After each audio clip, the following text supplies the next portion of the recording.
and welcome to the Explainer. Let's just dive right in, shall we? Because if you're a manager who constantly feels totally overwhelmed, if you find yourself muttering things like, I just have no system, or if you realize you're basically relying on daily improvisation just to survive your workday, well, this is absolutely for you. I mean, imagine your desk is just covered in sticky notes, like there's some kind of chaotic avant-garde wallpaper. And your inbox? It's just this never-ending source of sheer anxiety. You're constantly reacting instead of actually acting.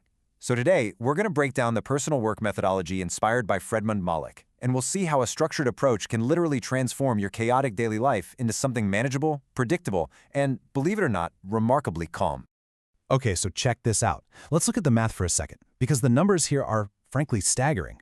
If you can save just 1 single hour a day, that equates to 220 hours a year. I mean, let that sink in for a moment. 220 hours. That is nearly 2 full working months of reclaimed time just from finding 1 extra hour a day.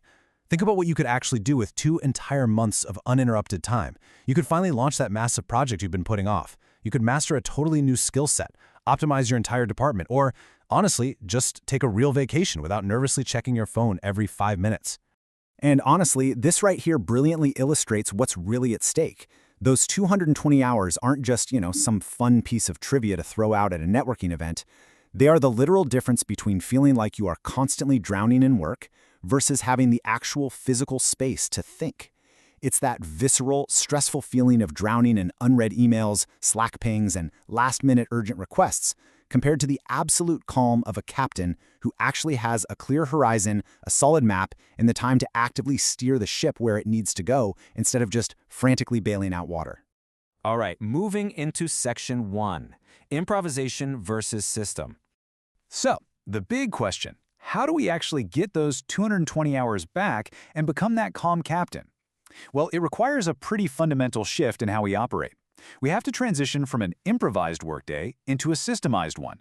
But to do that, we've got to debunk a massive myth right out of the gate. Listen, personal productivity is not some innate gift or some natural-born talent. We constantly look at these productivity gurus online and kind of idolize them, acting as if they have magic powers or somehow found 28 hours in their day. Newsflash, they don't. High performance is simply a methodology. It is a structured process and a routine that literally anyone, yes, even you, can build step by step, piece by piece. Let's look at how this plays out in real time, right? When you do something for the first time without a methodology, it is total chaos. You are frantically searching your hard drive, thinking, wait, where's that file? Who do I CC on this? Hang on, did I already send this attachment? You're making a dozen micro decisions on the fly, jumping from meeting to meeting, just trying to figure out what to do next. It is incredibly exhausting. But the second time, when you actually use a routine, it's a system. It's smooth. It's fast. You're using templates. You literally just glide through the process with absolute calm because the path is already laid out for you. There's zero panic, just pure execution. Let's make this super practical to really cement the idea. Think about reading and processing emails. Without a routine, it's chaotic every single time. You open an email, stare at it, get completely overwhelmed, leave it sitting in your inbox, and then you just end up reading it again 3 hours later, right? But with a routine, you have a strict system. Read, reply, delegate, or archive. You touch it once. Or what about checking project statuses? The first time, you're randomly forwarding messages, just kind of hoping for a reply from your team. But the second time, you use a standard form or shared dashboard that updates automatically without you even having to ask. Or even taking notes. The first time, you're scrambling, thinking, where's a piece of paper? Does anyone have a pen? The second time, your dedicated notebook or app is right there, open and ready to go before the meeting even starts. So here's the real secret sauce, the core mechanism at play. Why exactly does routine save time? Because routine equals fewer decisions. It totally removes the exhausting need to constantly make micro-decisions all day long. This is all about fighting decision fatigue. Every single time you have to decide how to do a task, you are burning precious mental energy. Without a routine, every single hour starts from zero, draining your battery before you even get to the actual impactful work. But with a routine, the path is already paid for you, saving all that mental energy for the complex, high-level thinking you actually need to be doing. That brings us to section 2, the 6 areas of routine. Okay, let's break these down into actionable steps. These are the 6 specific, highly practical areas of your workday where building a methodology gives you the absolute highest return on your time. First up, time management. You've got to treat your hours as a finite resource. Book deep work on your calendar just like you would book a meeting with your boss. Second is email processing. Build a strict, non-negotiable system for reading, sorting, and replying so your inbox isn't just running your life as some default to-do list. Third, technology setup. Take the time to install, organize, and configure your software exactly once.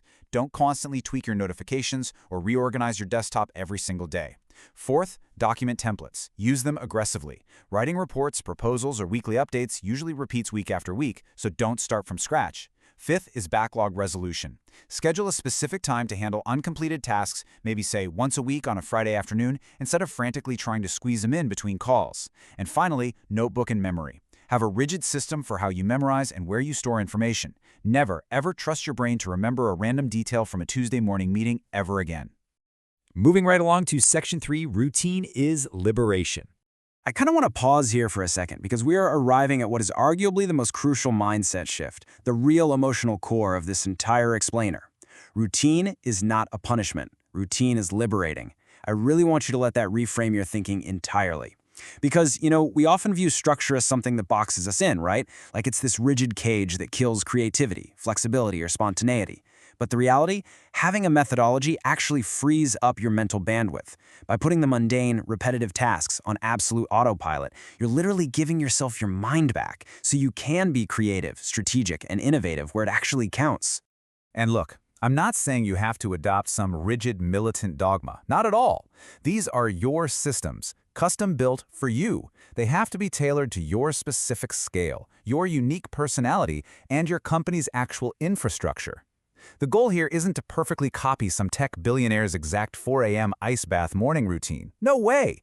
The key is simply that you have some routines that actually work for your life and that you fiercely protect them. You have to set those boundaries. That 1 hour a day you save, that is your capital. Do not just let it get swallowed up by more pointless meetings or busy work. You've got to defend it.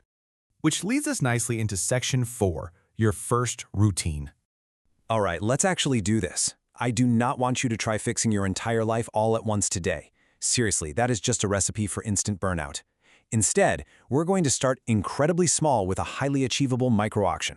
Here's your simple blueprint. Step 1. Choose just one activity that you do weekly or even more frequently. Let's say it's that weekly status update email you have to send to your team every Friday. Step 2. Write down the steps for it. Literally document it. Open the template, copy last week's metrics, update the 3 key numbers, hit send. Done. And step 3, the next time you do it, execute those exact steps without exception. Do not deviate. Just that one simple, documented routine can kickstart the monumental process of getting those 220 hours a year back. So, I'm going to leave you with this provocative thought today. What is that one activity you do every single week that is utterly chaotic right now, but could totally be transformed into a smooth, effortless routine? Identify it today, write the steps tomorrow, and go reclaim your time.